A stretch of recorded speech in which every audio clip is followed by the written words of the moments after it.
Good afternoon. My name is April Ortley. I am a second-year medical student, and it is my honor and my privilege to welcome you, whether virtually or in person, to the 2023 University of Illinois College of Medicine Rockford Service of Gratitude ceremony. To the families of the donors, we, the students of the University of Illinois College of Medicine, extend our deepest condolences to you on the loss of your loved one. We seek to communicate our heartfelt gratitude to you and to celebrate the altruism of your loved one. To your loved one, we extend our gratitude for the gift of their physical self after their passing. To you, we recognize and appreciate the sacrifice you made by relinquishing control of the timing of your bereavement plans after your loss. Together, these actions reveal the bravery, graciousness, and selflessness of both you and your loved one. Their sacrifice and yours has granted us the opportunity to gain much deeper insight into the incredibly wrought design of humanity.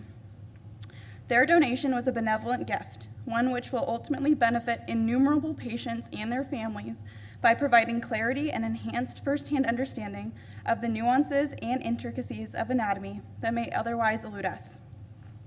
My classmates and I acknowledge the courage and sacrifice it took to have your loved one be with us. They were always treated with the greatest of respect, reverence, and awe of what we have learned from them. Without their sacrifice, we would have a lesser understanding of the nuances of human anatomy.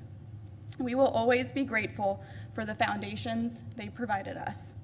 While they come to us anonymously, we will never forget they were someone's somebody. At this time, I would like to introduce Dean Stagnaro Green.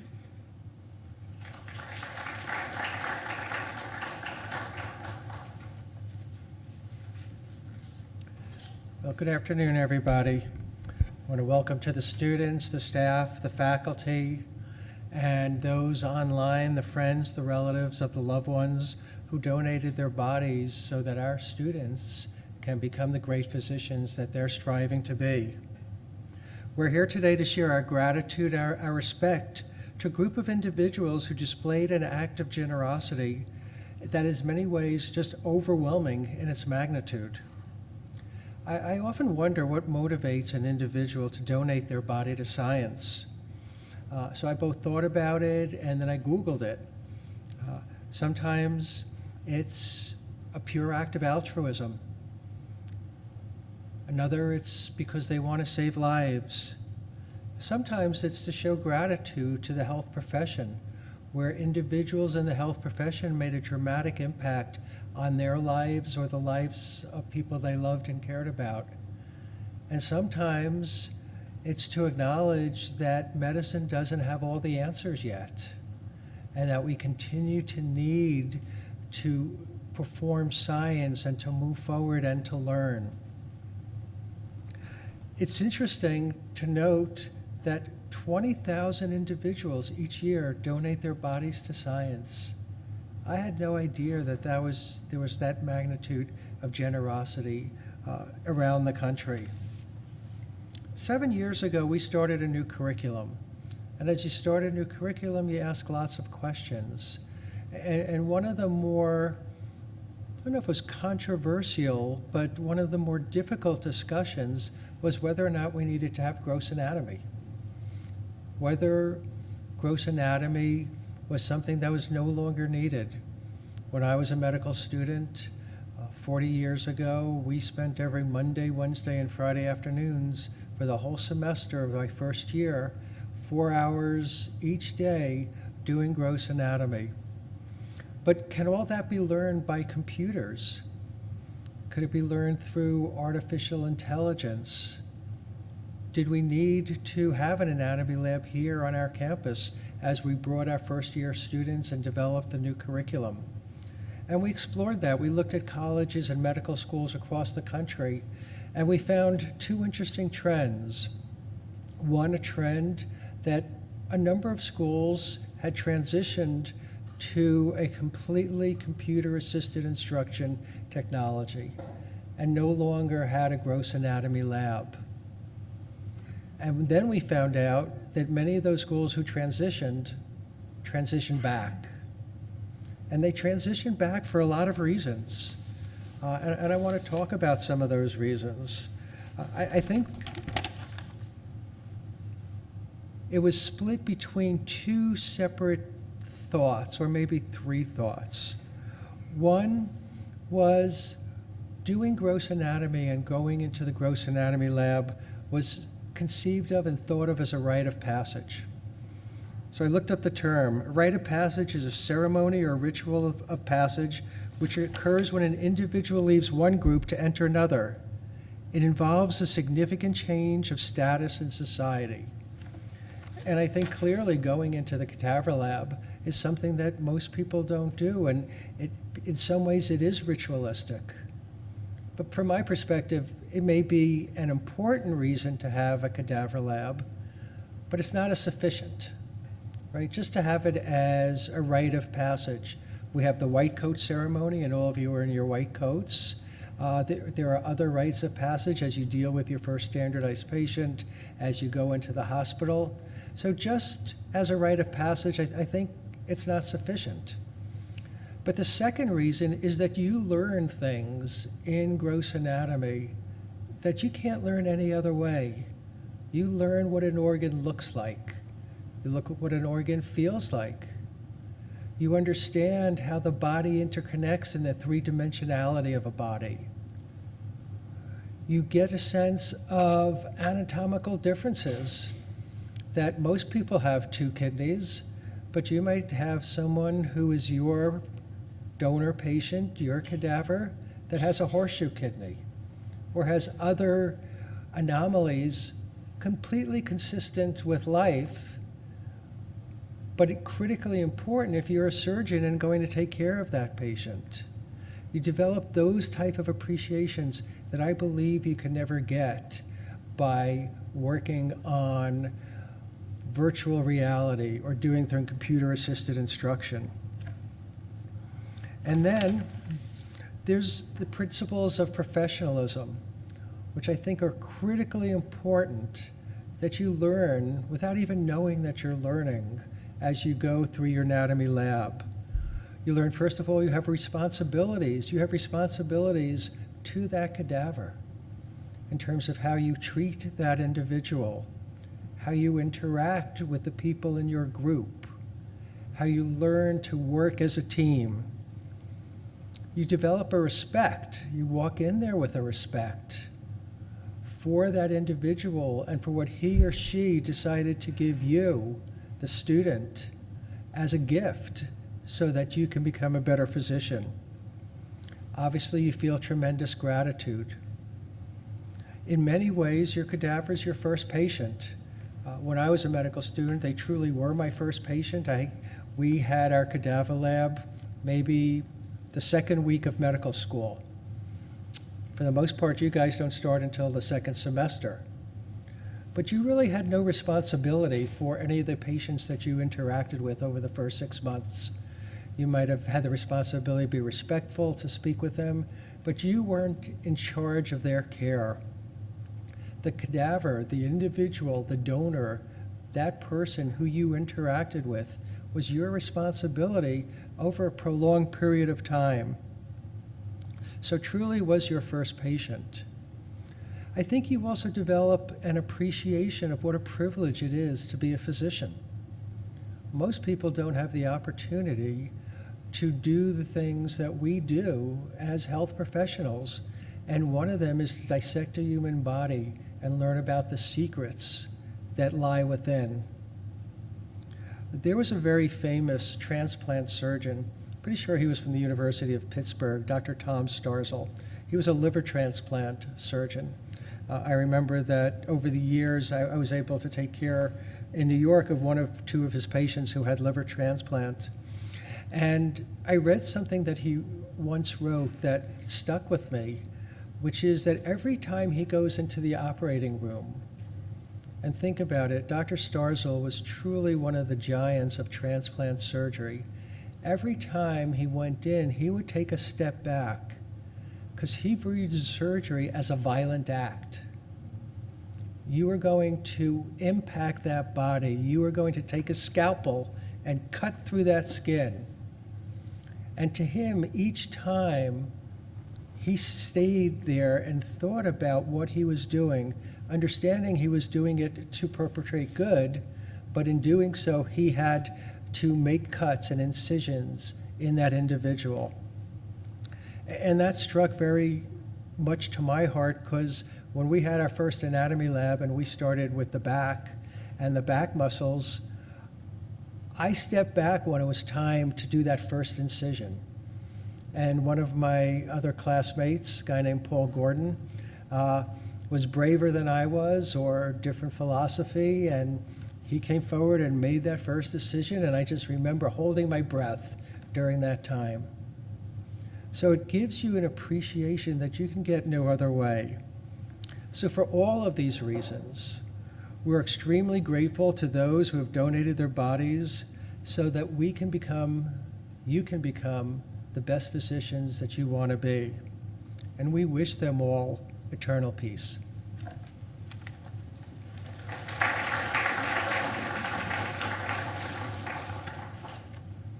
Thank you, Dean Stagno-Green. That was beautiful. I'd like to say a few more words about what your contribution means to us. Though we did not know who they were in life, we like to think they would have been proud of us. We like to think they would have wanted us to go into practice to help heal a patient, possibly suffering from what they did. We hope their families were proud of them for what they have done, and possibly proud of us too for making their passing more meaningful in a positive way. They made the selfless, gracious, and brave choice to guide our medical class and benefit countless future patients. At this time, I would like to introduce Mr. Timothy Alberg, one of our great anatomy instructors.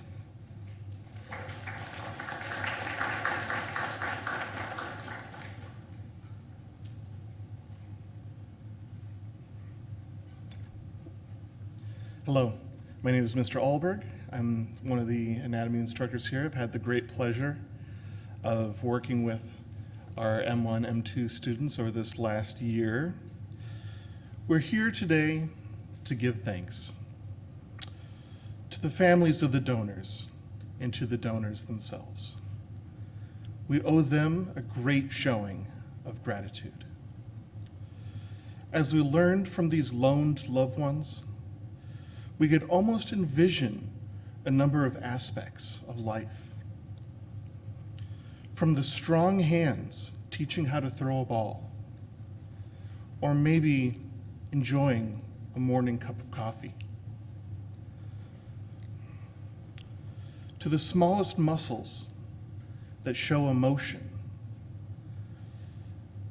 the emotions and the muscles that set in those laugh lines over a long life, and those very same muscles that ultimately showed sorrow as their life may have drawn to a close. But even in that difficult time of passing, they knew that their legacy did not end there. But they had a few more lessons that they needed to teach. They had a few more stories that they needed to tell. And that is what led them to be the first patient of our students here. To pass the stories of a lifetime lived and through and to teach those last lessons. To teach and to give training to the next generation of doctors. To have this be their final way that they can give and grow their legacy, even in their passing. For this, we say thank you. Without your gift, without your giving, we could not learn. We could not grow. And for this, we are eternally grateful. And we say thank you. At this time, we would like to invite some of our students up to perform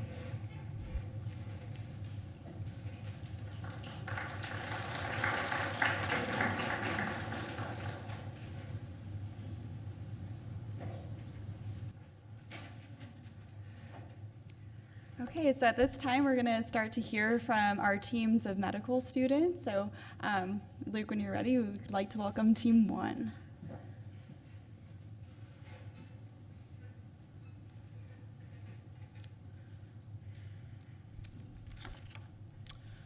Hello, everyone. My name is Luke Sklamberg, and I have the honor of relaying sentiments from Team 1. Our classmate Rafa said the following: "Thinking about my experiences, I can't help but feel an overwhelming sense of gratitude and appreciation for the gift of life and knowledge that our donor has given us. I know that when I have learned from our shared experience will stay with me forever. My thanks and acknowledgments extend to our donor's family and loved ones from the bottom of my heart as we collectively celebrate the life of the donor." Our classmate Kendra said the following: "I wanted to thank the donor and their family for being an integral part of my medical education. Our donor taught me more than any classroom lecture ever could, and has played a huge role in making me the physician that I want to become. As someone who has had a family member become a donor, I recognize the great sacrifice you all have made for us, and I truly cannot express how grateful I am."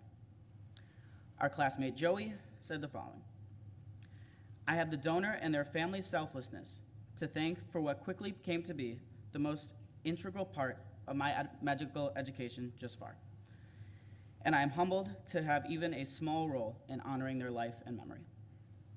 Lastly, I tried to capture my gratitude with the following sentiments. To try to get a perspective on the impacts that our donors, your loved ones, will have on the field of medicine, I went to everyone's favorite doctor, Dr. Google. One single donor here at UICOM Rockford will help 2 classes of 55 medical students learn and grow as future physicians. Each of these 110 physicians will see, on average, according to the American Association for Physician Leadership, 3,000 individual patients in their career.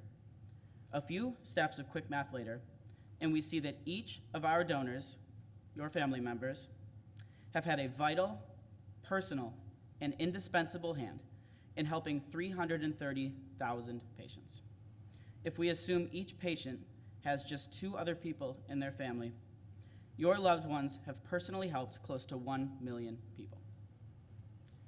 This incredible sacrifice deserves more than just 1 hour of thank yous, but thank you."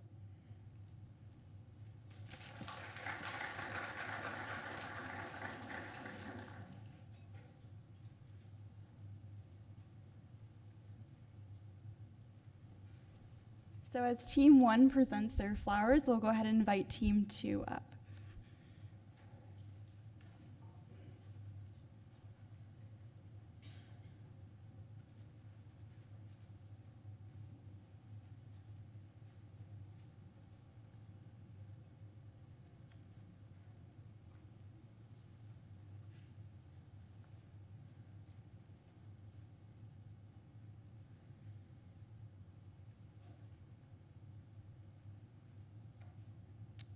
Hello there. My name is William, and I'm just here to share a few words on behalf of Team 2.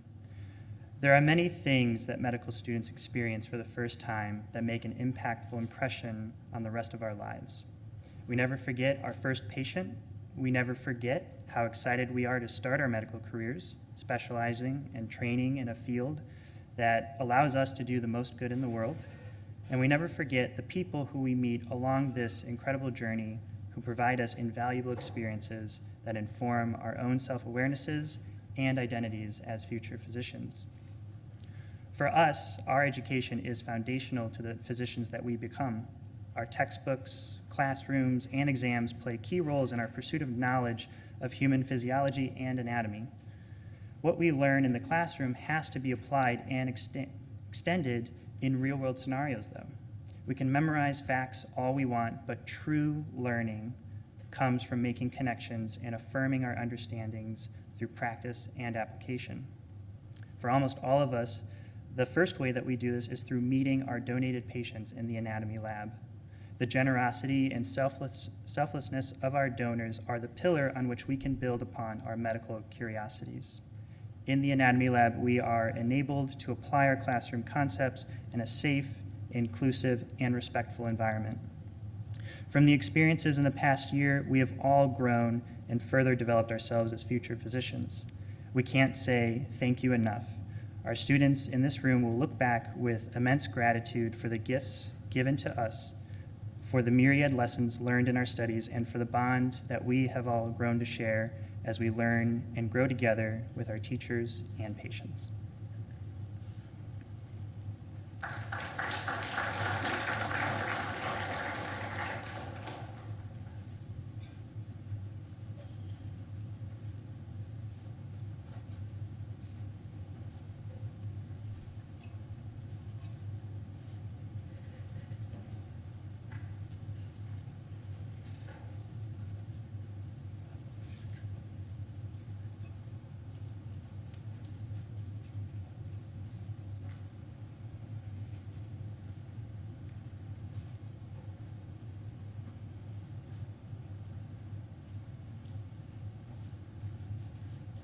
As Team 2 finishes to present their flowers to say thank you, we'll go ahead and invite up Team 3.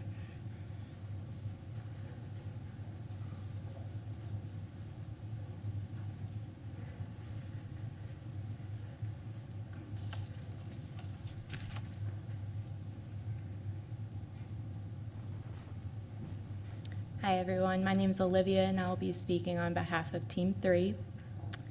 In preparing this speech, I talked to a few of my classmates about our time in anatomy. There were several remarks of appreciation for the donors and renewed awe of the intricacies of human anatomy. The opportunity to study anatomy in this way is a privilege, one which deserves dedicated ceremonies of gratitude such as the one today. In further discussion of what we come away from our time here is that the donors are more than a subject of human anatomy, but rather our teacher. The first time we stepped into their classroom felt similar to the first day of school. Feelings of nervousness, excitement, and wonder filled the air. I remember wanting to do the best I could, their donors' commitment to our understanding of anatomy weighing heavily on my mind. They were an amazing teacher. Each lesson they taught went beyond where the textbooks felt short. Their lessons could only be taught by them because of the more personal account of the subject at hand, like reading a first-hand perspective of a historical event. This solely relied on our teachers' decision to share their perspective with us. Being both vulnerable and selfless, a fact I was reminded of each time we entered their classroom. While we have not met our teacher, their decision to become our teacher tells us a bit about who they were as a person outside the classroom. Selflessness, compassion, and a desire to contribute to future generations, admirable qualities that only partly describe the incredible person they were to the people in their lives. Without meeting or knowing who we were, they believed in us by contributing to our education in such a significant way. Leading by example, they demonstrated some of the qualities we as future physicians hope to emulate for our future patients. I come from a family full of teachers, and one thing commonly shared was the pride and joy when prior students would visit, sharing memories in their class and their journeys into their careers. While we cannot go back to share with our teacher directly, we hold this ceremony to share with their families the memories and the profound impact they have had on our lives and education.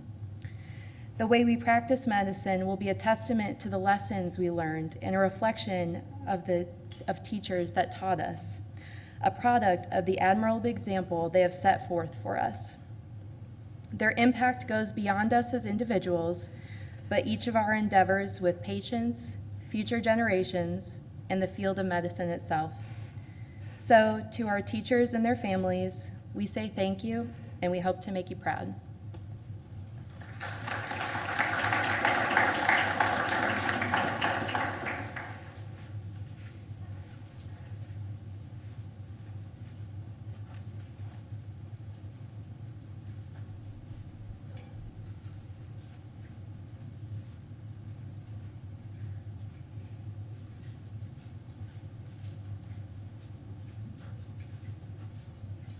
I'd like to warmly welcome up Team 4.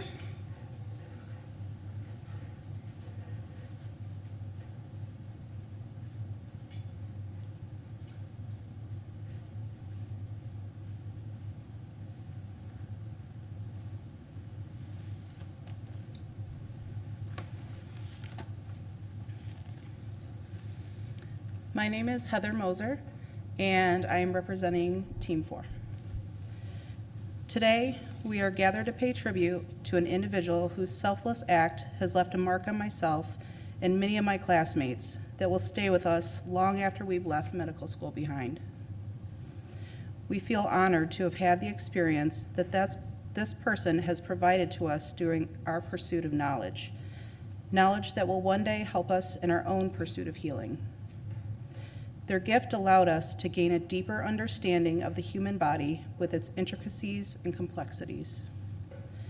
For some of us, the first anatomy lab was filled with anxiety and trepidation, as we encountered something we weren't quite used to. As the weeks and months went on, the students of Team 4 would get to intimately know this person through a profoundly humbling experience. We often found ourselves wondering what this person was like and the things they must have seen during their lifetime.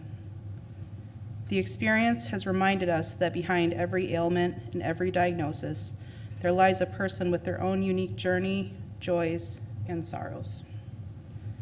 By the last lab, working with our donor had become comfortable in a way that speaks to the profound impact they've had on our personal and professional growth. During our medical school journey, we are not only learning the science of medicine, but also the art of empathy, respect, and humility. Let us never forget the invaluable lessons we've learned from our donor as we strive to make a difference in the lives of those that we serve.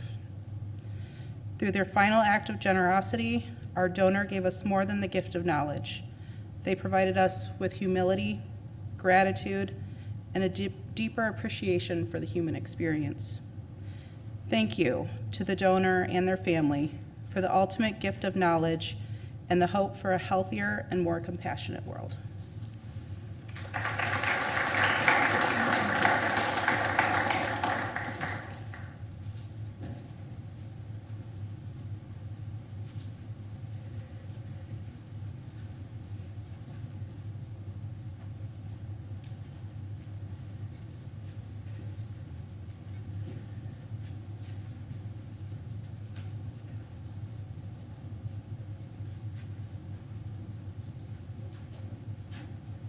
And last but not least, I'd like to welcome Team 5 up.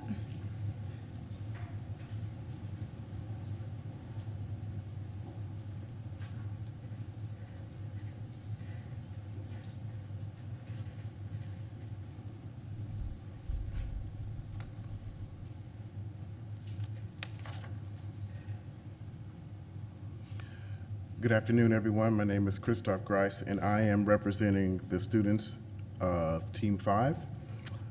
We want to thank the family for allowing us the privilege to learn anatomy with the help of your loved one. But I also want the families to know that the service of gratitude is not just an end-of-the-year ceremony, but it marks an important turning point for us. As we near the end of our second year and transition into the third, I want to emphasize the importance of your contribution and how you helped us get here. As was said before, not everyone gets to do what we do. And I hope that we as students, or I'm certain that we as students understand and appreciate the significance of what has occurred over this past year. The decisions that you, the family, have made to allow your loved ones to be our first patients to participate in our education cannot be overstated. And for many of us, that gift that you have given has been a source of inspiration. Many of us enter medical school not knowing what direction we want to go in, not what we want to do, while some are laser focused on one thing and one thing only. However, because of your contributions, you have affected and changed many decisions. You have motivated once future psychiatrists to consider general surgery, for pathologists to consider being ENTs, for dermatologists to consider cardiology, and the list goes on. And we need everyone. But above all, I think your loved ones have helped teach us how to communicate, how to work as a team, and how to encourage each other. And I am certain that we will always keep the experience that we've had here with your loved ones and the contribution that you have provided us front and center as we enter the next phases of our career. Thank you.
Great. So now our next part is Olivia Saltzis is going to read us a poem called The Gift of Knowing You.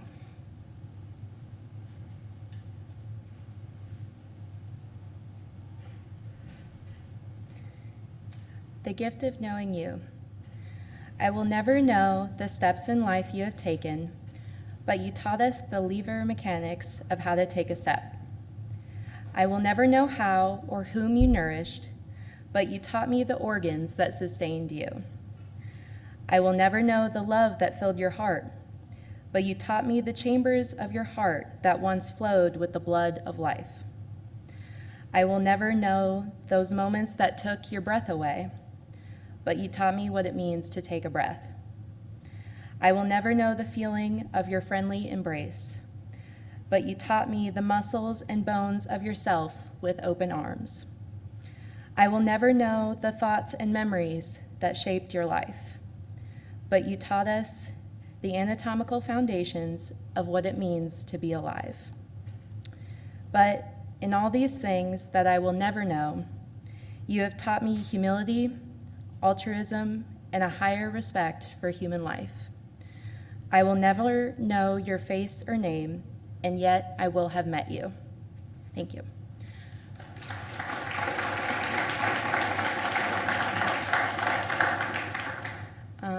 I'd like to welcome Jordan Ulrich, a fellow M2 student, who will be performing a song for us.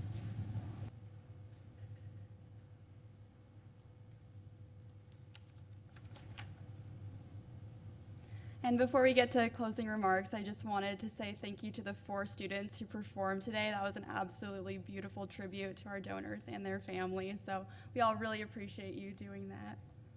So once again, the students of the University of Illinois College of Medicine class of 2026 are both humbled and grateful for your loved one's decision to assist our learning.